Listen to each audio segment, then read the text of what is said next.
오늘은 사람은 무엇으로 의를 얻는가 라는 제목으로 말씀을 나누겠습니다.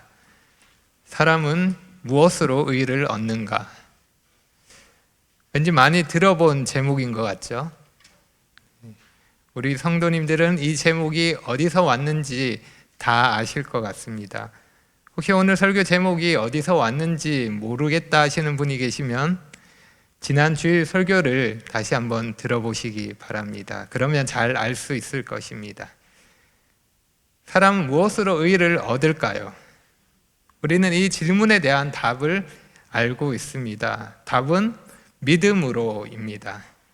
우리가 알고 쉽게 답하는 믿음으로라는 이 답은 역사적으로 보면 그렇게 쉽고 간단한 답은 아니었습니다.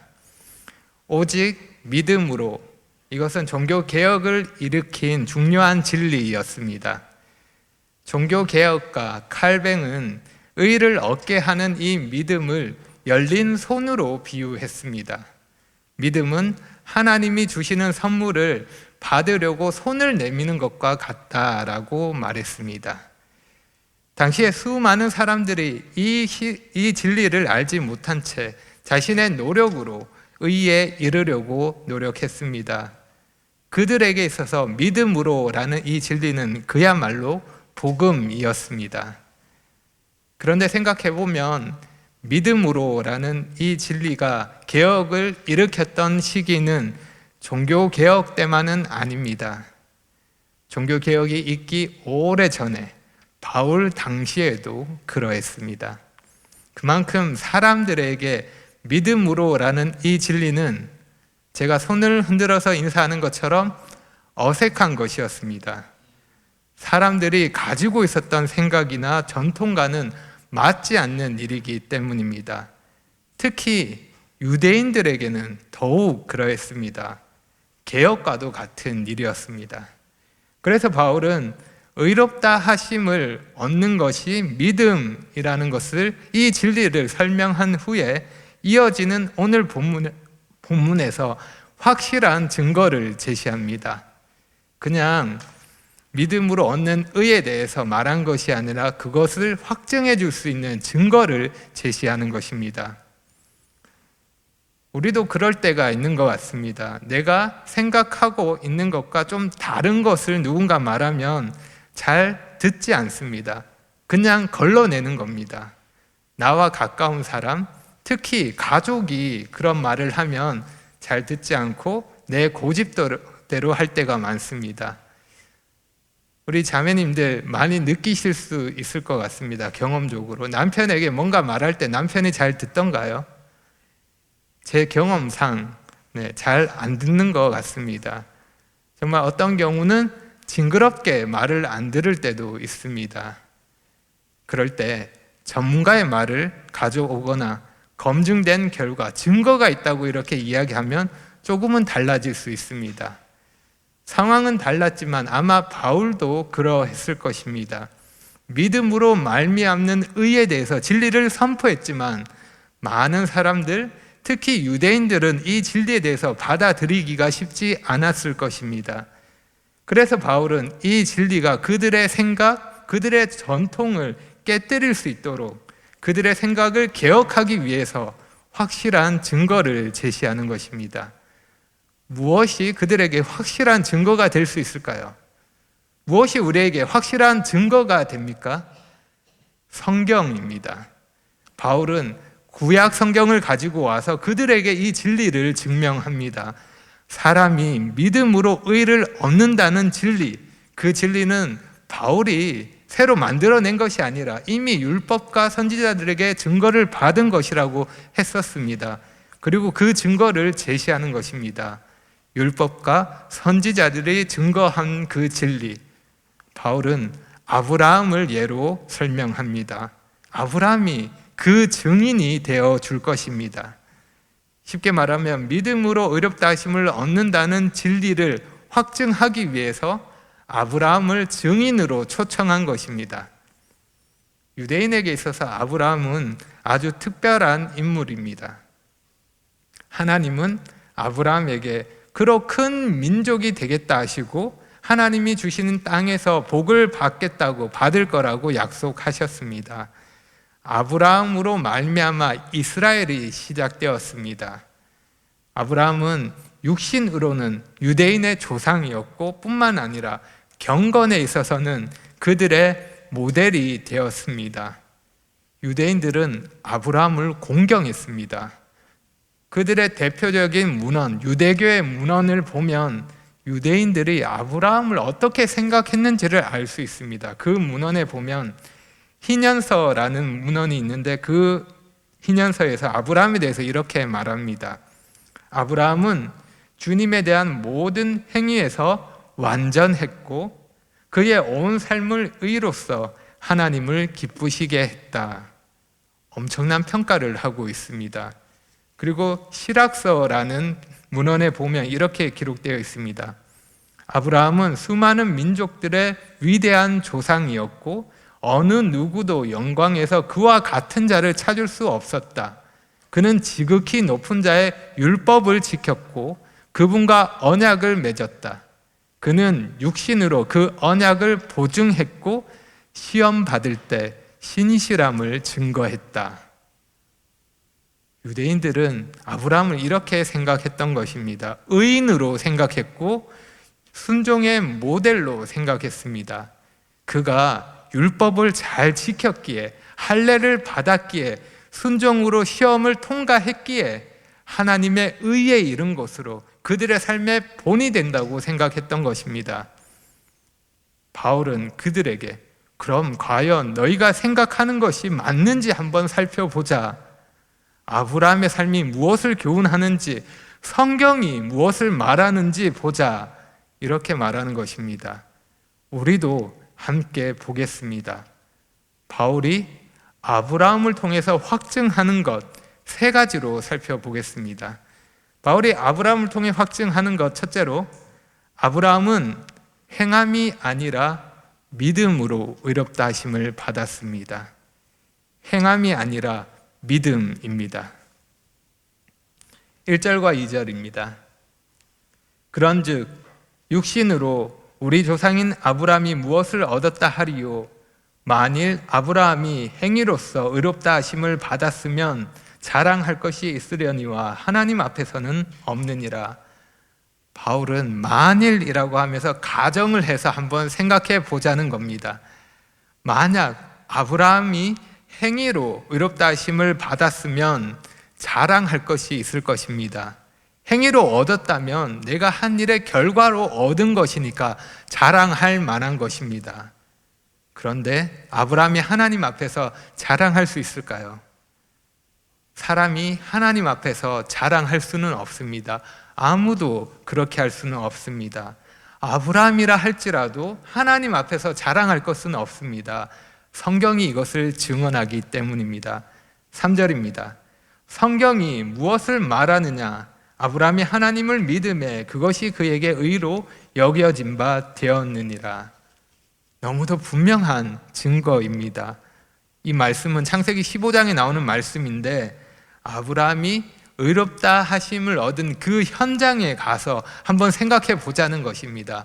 아브라함이 의롭다 하심을 받았을 때 무엇으로 의롭다 하심을 받았냐고 묻는 것입니다. 하나님을 믿었기 때문입니다. 특히 이 말씀에서 중요한 단어가 여겨진 바 되었느니라라는 단어입니다. 이 단어가 오늘 본문에서 11번이나 나옵니다. 회개에 관련된 용어입니다. 우리말로 치면 뭐뭐로 치다라는 말입니다. 뭐뭐로 생각한다라는 의미입니다. 하나님이 아브라함의 믿음을 보시고 어떻게 생각하십니까? 의롭다고 생각하십니다. 아브라함은 의롭지 않지만 하나님은 그를 의로운 자로 보신다는 것입니다.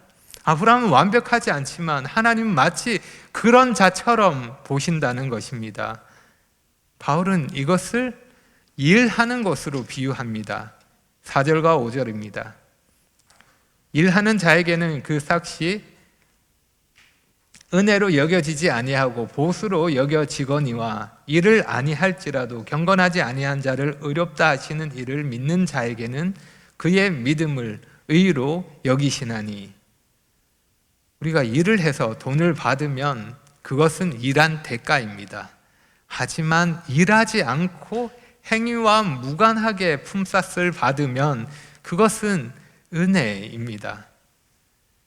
아브라함은 믿음으로 의롭게 되었습니다. 일한 결과 보상으로 받은 것이 아닙니다.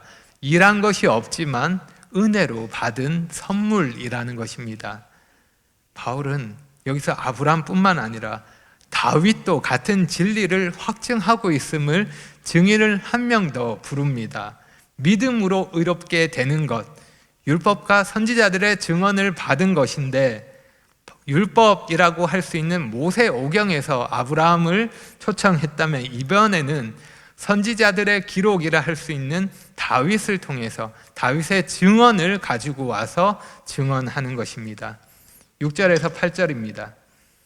일한 것이 없이 하나님께 의로 여기심을 받는 사람의 복에 대하여 다윗이 말한 바, 불법이 사함을 받고 죄가 가려짐을 받는 사람들은 복이 있고 주께서 그 죄를 인정하지 아니하실 사람은 복이 있도다 함과 같으니라. 다윗은 자신의 경험으로 이와 같은 고백을 했습니다. 주께서 그 죄를 인정하지 아니하는 사람, 그 사람은 복이 있는 사람입니다. 행복한 사람이라는 것입니다. 이것이 왜 행복인지 한번 생각해 보십시오. 나 자신을 두고 한번 생각해 보시기 바랍니다. 우리가 의롭다 하심을 얻었지만 여전히 죄를 지을 때가 많이 있습니다. 하지만 죄가 더 이상 우리를 정죄하지 못합니다. 하나님 앞에서 의롭다함을 받은 우리의 신분이 죄로 인해 변하지 않기 때문입니다. 죄가 우리의 신분을 바꿀 수 없습니다. 그런데 만약 행위로서 경건을 위해 일한 대가로 우리가 의롭다 하심을 얻어야 한다면 어떨까요? 우리는 절대로 안심할 수 없고 절대로 행복할 수 없습니다. 복 있는 사람이 될 수 없는 것입니다. 항상 우리는 부족할 것이고 항상 불안할 것이고 항상 만족할 수 없을 것입니다. 의에 이룰 수 없는 부족한 나, 그래서 늘 죄에 대해서 짓눌려서 불행한 삶을 살 것입니다. 그게 아니라면 모든 것을 포기해버리고 방탕한 삶을 살 것입니다. 행위로서 의롭다함을 얻으려고 했을 때 갖게 되는 결과입니다. 하지만 믿음으로 의롭다 하심을 얻는다는 이 진리는 우리를 자유케 합니다. 우리는 더 이상 죄로 인해 정죄받지 않습니다. 역설적이고 말이 안 되는 표현이지만 팀 켈러의 표현대로 하면 우리는 의로운 죄인이 된 것입니다.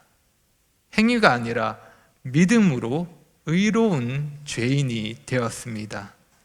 우리가 그 복을 받은 자이기에 그 복을 알기에 때로 죄로 인해서 넘어질 때도 있고 실패할 수도 있지만 다시 일어날 수 있는 것입니다. 다음으로 바울이 아브라함을 통해 확증하는 것, 둘째는 아브라함은 할례가 아니라 믿음으로 의롭다 하심을 얻었습니다. 할례가 아니라 믿음입니다. 9절과 10절입니다. 그런즉 이 복이 할례자에게냐 혹은 무할례자에게도냐, 무릇 우리가 말하기를 아브라함에게는 그 믿음이 의로 여겨졌다 하노라.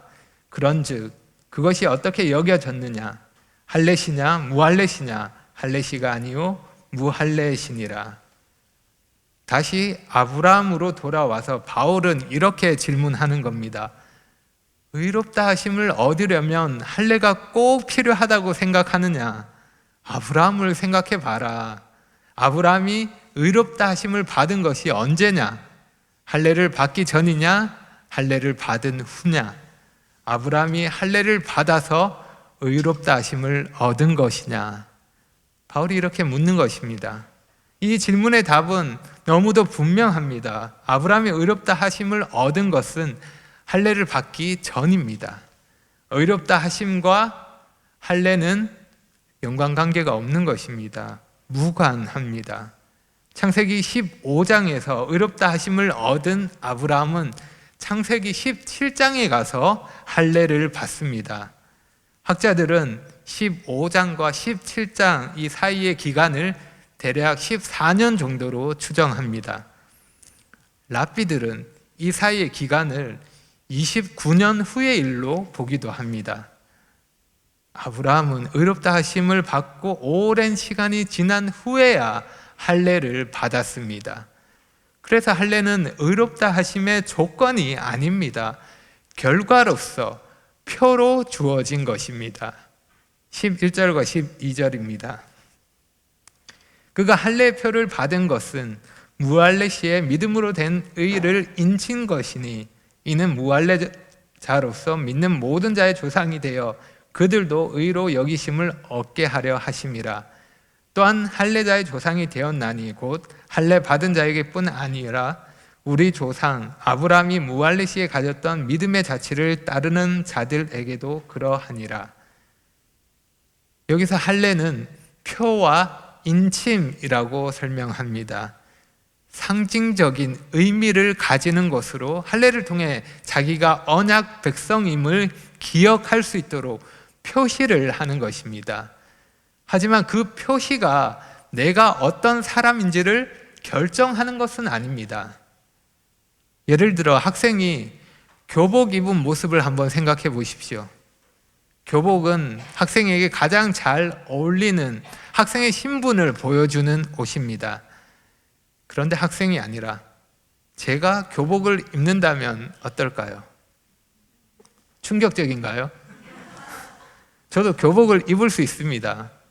하지만 제가 딸이 입는 중학생 교복을 입는다고 해서 저의 신분이 중학생이 되는 것은 아닙니다.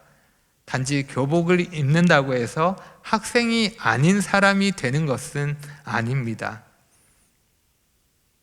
제가 말을 이상하게 했나요? 네. 학생이 아닌 사람이 학생이 되는 것은 아닙니다. 네. 아브라함은 믿음으로 의롭다 하심을 얻었고 그 후에 약속의 증표로 할례를 받았습니다. 할례가 의롭다 하심을 준 것이 아니라 할례가 그것에 대한 표시라는 것입니다. 할례를 받고 안 받고에 따라서 영적인 그 신분이 바뀌는 것이 아닙니다. 할례는 하나님 나라에 들어가는 것을 보장해주는 그런 비자와 같은 것이 아니라는 것입니다. 만약 할례로 의롭다 하심을 얻을 수 있다고 한다면 그것 역시도 나의 행위로 의롭다 하심을 얻는 것이 됩니다. 그럴 수 없는 것입니다. 우리에게 필요한 할례는 내가 행위로, 내가 행함으로 얻을 수 있는 육체의 할례가 아니라 내가 할 수 없는 마음의 할례입니다. 의롭다 하심은 내가 원해서 내가 행위로 얻어낼 수 있는 것이 아닙니다. 아브라함이 할례 없이 믿음으로 의롭다 하심을 얻은 것처럼 그의 믿음의 자취를 따르는 모든 자들도 믿음으로 의롭다 하심을 얻는 것입니다. 다음으로 바울이 아브라함을 통해 확증하는 것, 셋째로 아브라함은 율법이 아니라 믿음으로 의롭다 하심을 얻었습니다. 율법이 아니라 믿음입니다. 13절입니다. 아브라함이나 그 후손에게 세상의 상속자가 되리라고 하신 언약은 율법으로 말미암은 것이 아니요 오직 믿음의 의로 말미암은 것이니라. 바울이 이번에는 율법과 믿음을 대조하는데 약속을 가지고 이 둘을 대조합니다. 하나님이 아브라함에게 하신 언약, 그 약속이 어떻게 성취되어서 아브라함과 그 후손이 상속자가 될 수 있는지 한번 생각해 보라는 것입니다. 아브라함이 율법을 지켜서 약속을 받은 것 아닙니다. 율법을 지켜서 약속대로 상속자가 되는 것도 아닙니다. 아브라함이 하나님의 약속을 받을 때 율법이 있었을까요? 율법이 없었습니다.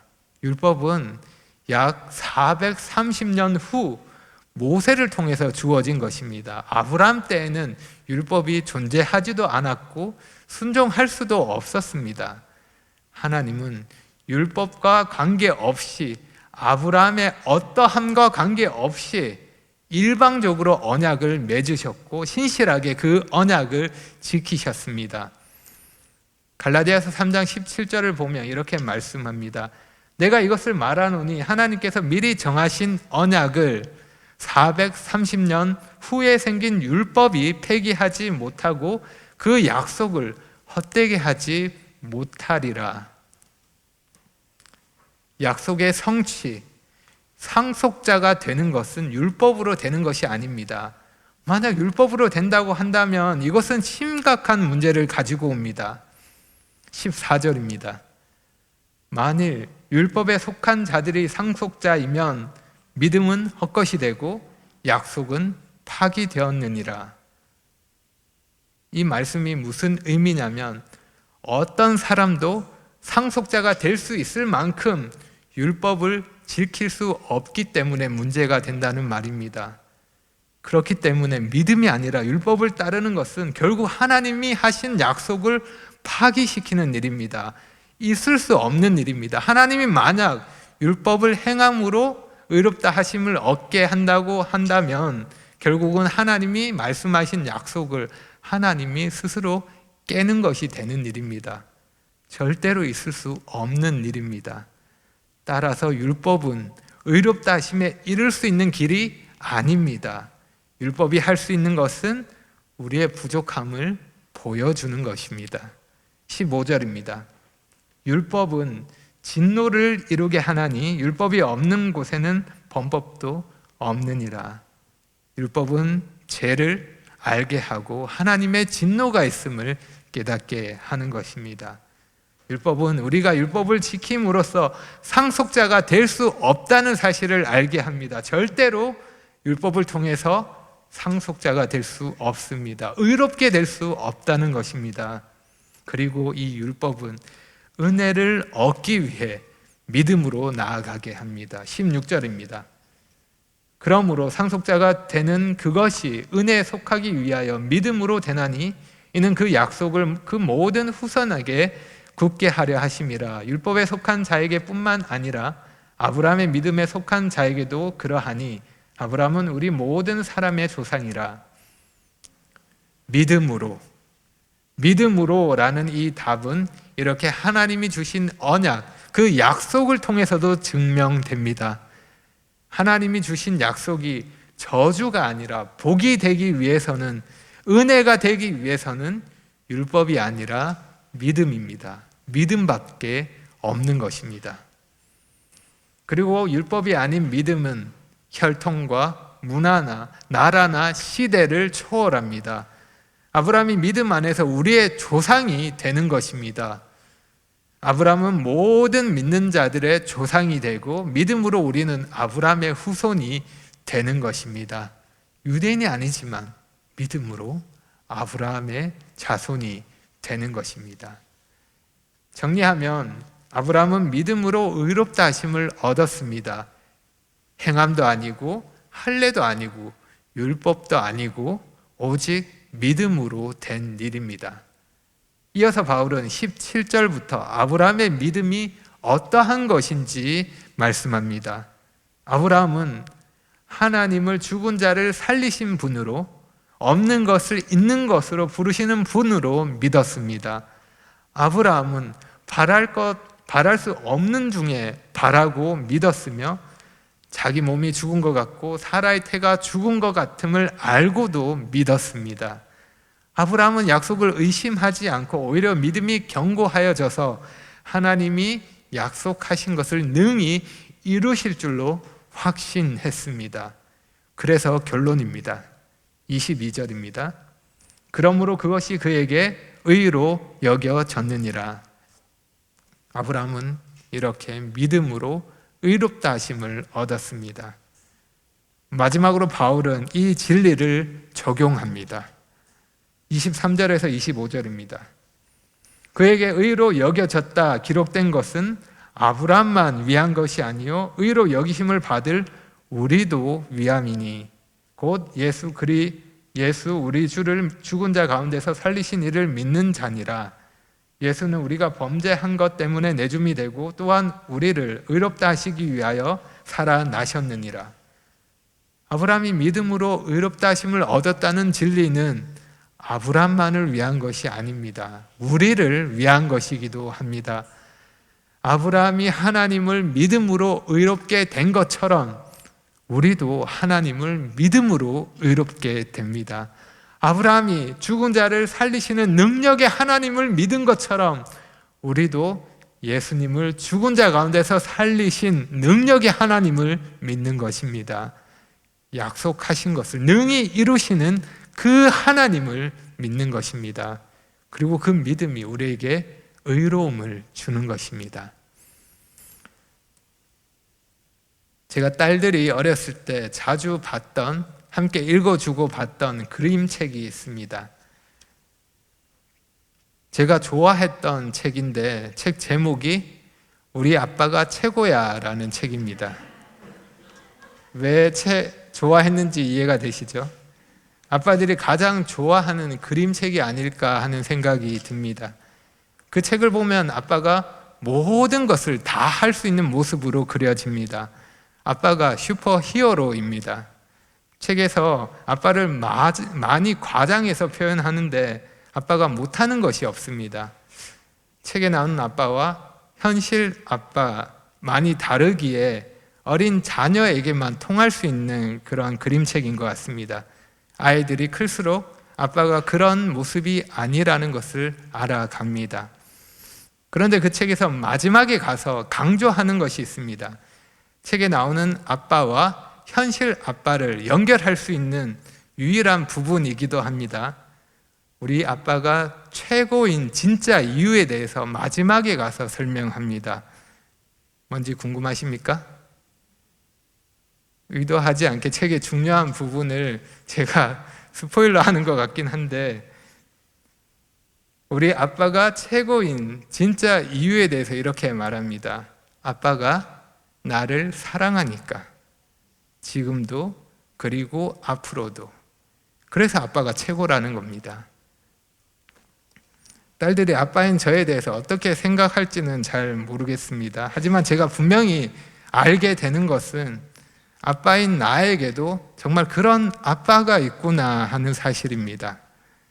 정말 모든 것을 다 하실 수 있는, 완벽하게 하실 수 있는 아빠, 능력이 무한한 아빠, 어떤 것도 막을 수 없고 모든 것을 이길 수 있는 아빠, 악당도 무서워하지 않는 아빠, 나의 모든 어려움을 해결해 줄 수 있는 아빠, 그런 아빠가 나에게 있다는 것입니다. 하나님이 나의 아빠가 되신다는 사실입니다. 그리고 무엇보다 그 아빠가 세상의 어떤 것보다 나를 사랑하신다는 사실, 내가 믿고 따르는, 내가 믿는 하나님이 그런 분이십니다. 하나님은 나에게 있어서 최고의 아빠가 되시는 겁니다. 하나님을 믿는 것, 그것이 이런 게 아닐까 생각합니다. 우리 하나님이 최고라는 사실을 알고 그 하나님을 신뢰하는 것입니다. 하나님이 믿음으로 우리를 의롭다 하셨기에, 믿음으로 우리를 자녀 삼아 주셨기에 우리는 그 하나님을 최고로 알고 그 하나님을 의지하며 자랑하며 사는 것입니다. 그것이 우리 믿음의 삶이 아닐까요? 여러분, 우리의 믿음은 그 대상을 얼마나 신뢰하느냐에 따라 달라집니다. 여러분은 누구를 가장 믿을 수 있습니까? 사람 중에서 누구를 가장 믿고 계십니까? 배우자이십니까? 누구를 가장 신뢰할 수 있습니까? 몇 프로까지 믿을 수 있습니까? 사람에 대한 우리의 믿음은 한계가 있습니다. 상황에 따라 달라질 수 있고 의도하지 않지만 변할 수도 있습니다. 하지만 우리가 믿을 수 있는 대상 하나님은 그렇지 않습니다. 우리가 온전히 믿을 수 있고 온전히 따를 수 있습니다.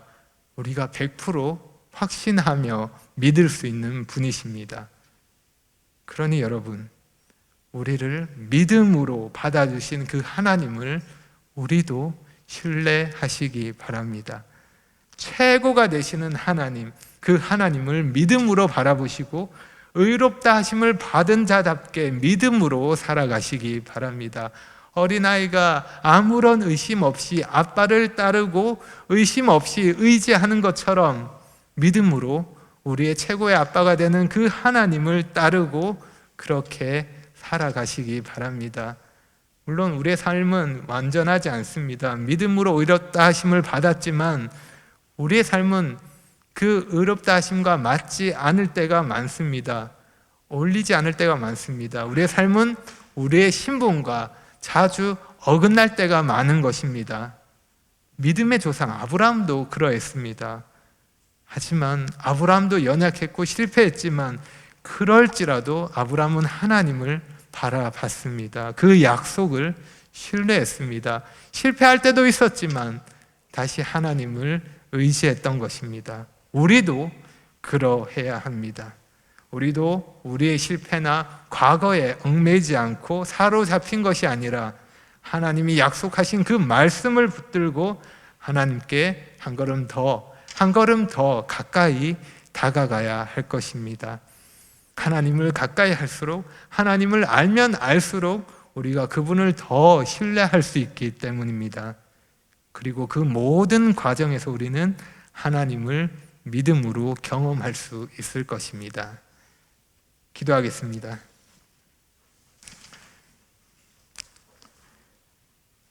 아버지 하나님, 감사합니다. 믿음으로 저희를 의롭다 하시고 믿음으로 저희를 받아주시고 용납해 주셔서 하나님을 따르며 믿음으로 살 수 있도록 은혜를 베풀어 주셔서 감사합니다. 하나님이 허락하신 모든 것들을 저희가 믿음으로 바라보게 하시고 하나님이 말씀하신 약속을 믿음으로 굳게 붙들며 확신 가운데 계속 이 믿음의 길을 걸어갈 수 있도록 인도해 주시기 원합니다. 저희의 믿음 없음을 불쌍히 여겨주시고 때마다 필요한 믿음을 더해 주시기를 구합니다. 예수님의 이름으로 기도합니다. 아멘.